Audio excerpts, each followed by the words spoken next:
আলাইকুম রহমতুল্লাহি ওয়া বারাকাতুহু। ইজি লার্নিং চ্যানেলে আপনাদের সকলকে স্বাগতম। এইচএসসি 2025 তোমরা তোমাদের যেটা সবচেয়ে বড় স্টেপে তোমরা পা দিচ্ছ সেটা হচ্ছে ইন্টারমিডিয়েটে। তাই তোমাদের কিছু বিষয়ের প্রতি বেশি লক্ষণীয় রাখতে হবে, সেটি হচ্ছে কলেজ চয়েসের ক্ষেত্রে। বুঝতে পারছো? কলেজ চয়েসের ক্ষেত্রে তোমাদেরকে বেশি নজর দিতে হবে, কারণ কলেজ চয়েসের ক্ষেত্রে যদি তুমি সবচেয়ে বড় ভুল যেটা হয় তোমাদের, তুমি কিন্তু যেখানে তুমি মনে রাখবা যে কলেজটা তোমাকে ভালো বেনিফিট দিবে সেটা তোমার দরকার। তোমাকে এখন ওই কলেজটাতে ভর্তি হতে হবে যেই কলেজটার মধ্যে কম্পিটিশন বেশি, যে কলেজটার মধ্যে পড়লে তোমার মনে হবে যে তুমি অলরেডি অ্যাডমিশনে পা দিয়ে দিয়েছ, ওই রকম কলেজে পড়তে হবে।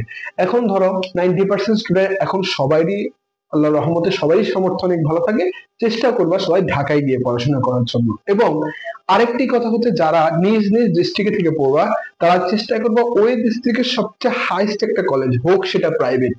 আমি আবারও বলছি, হোক সেটা প্রাইভেট, তুমি সরকারি কলেজে পড়বে না প্রাইভেটে পড়বা, ডাজেন্ট ম্যাটার। তোমার কলেজটার উপর কিন্তু অনেক কিছু নির্ভর করে। ইন্টারমিডিয়েটে ওরা কিন্তু ওইখানে তোমাকে জাস্ট এক্সাম নিয়ে ভরায় রাখবে। এক্সাম ধরে তারা প্রতিনিয়ত তোমাদেরকে যে এক্সামের একটা প্যাটার্ন দিয়ে দিবে না, তখন তোমার মধ্যে হবে কি প্রতিনিয়ত তুমি ক্লাসগুলো করতে হবা। এখন বেশিরভাগ সরকারি ক্লাস কলেজগুলোতে, ঢাকার বাইরে আর কি, সরকারি কলেজগুলোতে কিন্তু ভালো মতো ক্লাস হতে চায় না।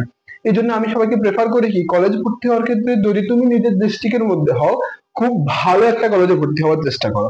2 নাম্বার, সায়েন্স কমার্স আর্টস এর বাচ্চারা এখন তিন যে শ্রেণীর, বিশেষ করে এই যে সায়েন্সের বাচ্চা যারা আছো, তারা কি করবা, গ্রুপ চেঞ্জ। ভাই তোমাকে আমি আরো আগে একটা ভিডিওতে বলেছি, এটা তোমার জন্য খুবই ক্ষতিকর হবে।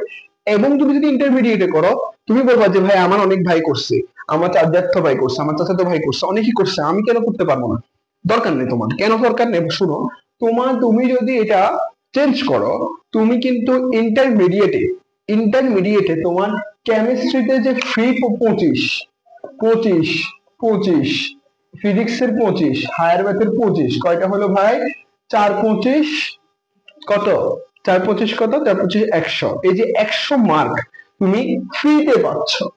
এই 100 মার্ক তুমি কিন্তু সহজেই পাচ্ছ, একটু যদি ভালো পড়াশোনা করো এই 25 মার্কটা তুমি পেয়ে যাচ্ছ। কিন্তু অন্য কোনো গ্রুপে এই সুবিধা নেই, প্রথম কথা।